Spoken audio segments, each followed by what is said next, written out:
প্রিয় দর্শক আসসালামু আলাইকুম।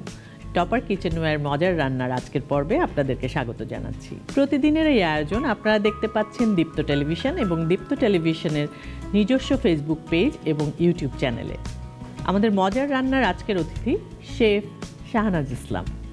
আপা কেমন আছেন? ভালো আছি আপু, আপনি কেমন আছেন? আমি খুব ভালো আছি। তো আপনি আমাদের জন্য তো মজার মজার সব রেসিপি সবসময় করেন, আজকে কি করবেন? আজকে করব স্পাইসি দম আলু।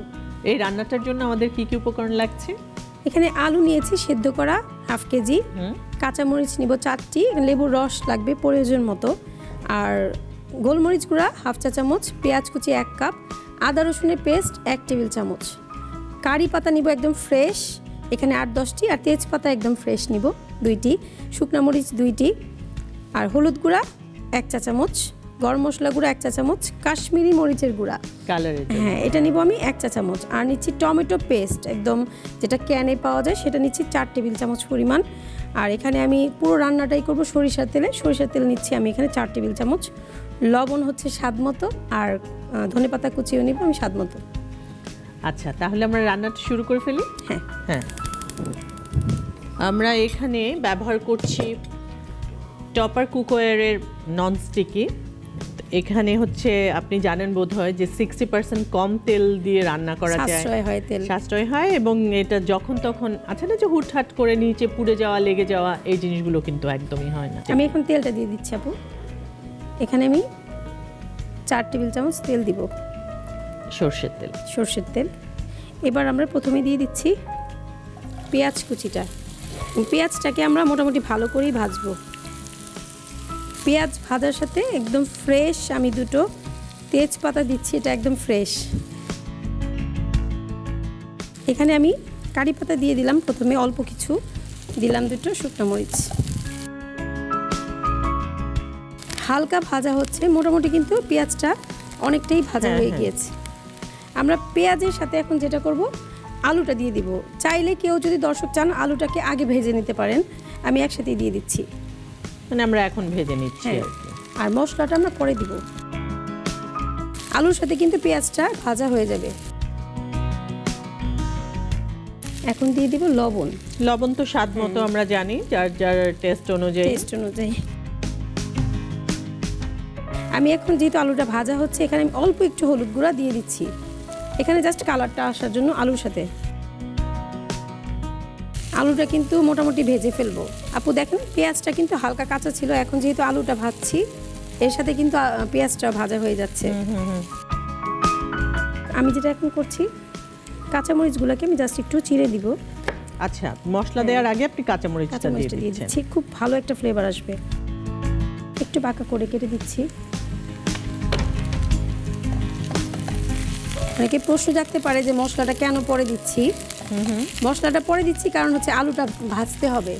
আলুটা যত বেশি দম আলুতে যত বেশি আলুটা ভাজা ভাজা হবে তত কিন্তু ততটা বেশি ভালো লাগবে। হ্যাঁ, এবার কিন্তু সবকিছু ভাজা হয়ে গিয়েছে, আমরা আঁচটা একদম কমিয়ে দিব। এখন একদম কম আছে, বাকিটা হতে থাকবে, না হলে পেঁয়াজটা আরো পুড়ে যাবে। যেহেতু এখন মশলাগুলো দিব পুড়ে যাবে। এখন মশলা একটা দিয়ে আমি অল্প পানি দিব, কারণ হচ্ছে হয়তো পেঁয়াজগুলো সব বেরেস্তা পুড়ে যাবে। আমরা এখন 1 টেবিল চামচ এখানে আদা রসুনের পেস্টটা দিয়ে দিচ্ছি। এবার আমি এখান থেকে পানি দিয়ে দিব যতটুকু মশলা কষানোর জন্য লাগে। এবার আমরা হলুদের গুঁড়োটা পুরোটাই দিব না, এখানে একটু বেশি যাবে হলুদের গুঁড়া। টোটাল আমি 1 চা চামচ দিয়েছি। এবার কাশ্মীরি মরিচের গুঁড়া দিব আমরা একদম 1 চা চামচ। হ্যাঁ, এবার দিব গরম মশলা গুঁড়া 1 চা চামচ, এবং গোলমরিচের গুঁড়া দিব আমরা হাফ চা চামচ। এটা খুব চমৎকার ফ্লেভার আসবে এটা। যেহেতু স্পাইসি, ঝাল না থাকলে খেতে ভালো লাগবে না। মশলাটা এখন একটু কষাবো, আমরা আঁচটা বাড়িয়ে দিচ্ছি। এটার কালারটাকে এখন পরিপূর্ণ করবে যখন আমরা টমেটো পেস্টটা দিব। আমি এখানে 4 টেবিল চামচ পরিমাণ টমেটো পেস্ট দিয়ে দিচ্ছি। যেহেতু টমেটো পেস্ট দিয়েছি, আমাদের আবার একটু পানি দিতে হবে।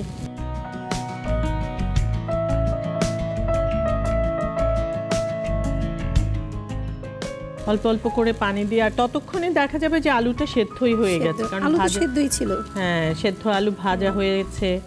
সো সবকিছু মিলে মানে এটা কিন্তু একদম মাখা মাখা হবে, পানি থাকবে না। ঝোলটাকে শুকিয়ে ফেলতে হবে। এখন আমরা অল্প একটু লবণ দিয়ে দিচ্ছি। এই যে সুন্দর একটা এই কালার মুহূর্তে যেটা করব, এভাবে একটা কারি আস্ত দিয়ে দিচ্ছেন এটা ডাটা সহ। করছি, এটা আমি দেখাচ্ছি একটু। অনেকে এটাতে তারকা লাগায়, যেটা আমরা বলি বাগার দেওয়া। আমি কিন্তু এটা করছি না, আমি জাস্ট দেখাচ্ছি এটা কিভাবে করব। উপর থেকে একটু সরিষার তেল দিয়ে দিলাম অল্প একটু, এবং এখানে কারি পাতাটা রেখে আমি এখানে শুধু ধিমা আছে এটাকে 1 মিনিট রাখবো। ভাপে বন্ধ করে? হ্যাঁ, চুলাটা অফ করে না, একটু কমিয়ে একদম ধিমা আছে, যাতে কারি পাতা আর সরিষার তেলের ফ্লেভারটা ছড়িয়ে যায়। হ্যাঁ হ্যাঁ। আপু এখন আমাকে একটু ধনেপাতার স্প্রিং অনিয়ন দিতে হবে। এটা সৌন্দর্যকে আরও বৃদ্ধি করবে, খেতে আরও স্বাদ লাগবে। কারণ ধনেপাতা হচ্ছে দম আলুতে খুব ভালো যায়, এবং ধনেপাতাগুলো কিন্তু একদম ছোট ছোট মিহি কুচি করব না, আমি একটু বড় বড় রাখছি। এবং ধনেপাতাটা যদি আমরা একটু এভাবে থেতলে নিই না, তাহলে এটা স্মেলটা খুব ভালো পাওয়া যায়। এবার একটু নাড়া দিয়ে দিচ্ছিলাম, একদম যেমনটা চেয়েছিলাম তেমনটাই হয়েছে। মানে যেহেতু আমরা লাস্টে দিচ্ছি, এটা গ্রিনই থেকে যাবে। এখন আমরা স্প্রিং অনিয়ন দিয়ে দিচ্ছি। স্প্রিং অনিয়নটা দেওয়ার আগে আমরা জাস্ট একটু সাইড করে নিচ্ছি, খুব বেশি দিব না, জাস্ট অল্প। এবং লাস্টের দিকে দেওয়ার কারণ হচ্ছে যেন পুরো ফ্লেভারটাই থেকে যায়, থাকবে এবং দেখতেও সুন্দর লাগবে। লাস্টে আমাদের লেবুর রস, এর সাথে আমাদের লেবুর রসটাই ভালো হয়, রসটা খুব ভালো যাবে। লেবুটা ওই যে বললাম না, সবসময় ফ্রেশটা দেওয়ার চেষ্টা করব, কেটে সাথে সাথে। একদম রেডি। বাহ, কি যে সুন্দর লাগছে দেখতে। আমরা এখন গ্যাস স্টোভটা অফ করে দিচ্ছি, এবার সার্ভিংয়ে চলে যাব। সুন্দর একটা কড়াইতে সার্ভ করলে এটা দেখতে আরও বেশি ভালো লাগে।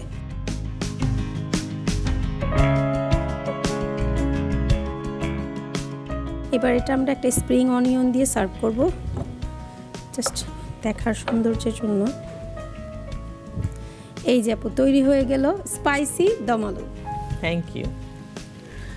দর্শক, মজাদার স্পাইসি দম আলু তৈরি হয়ে গেল। শাহনাজাপা, অনেক অনেক ধন্যবাদ আপনাকে, এত মজাদার একটা রেসিপি আমাদেরকে করে দেখালেন। আপনাকে অসংখ্য ধন্যবাদ দীপ্ত টিভির দর্শকদের, এবং ধন্যবাদ টপার কিচেনওয়্যার মজা রান্নাকে। টপার কিচেনওয়্যার মজার রান্নার আজকের পর্বে এই ছিল আমাদের আয়োজন। দেখা হবে আগামী পর্বে নতুন কোনো রেসিপি এবং নতুন কোনো শেফকে সাথে নিয়ে। সে পর্যন্ত সবাই ভালো থাকবেন, সুস্থ থাকবেন, সুন্দর থাকবেন, আর অবশ্যই দীপ্ত টিভির সাথে থাকবেন।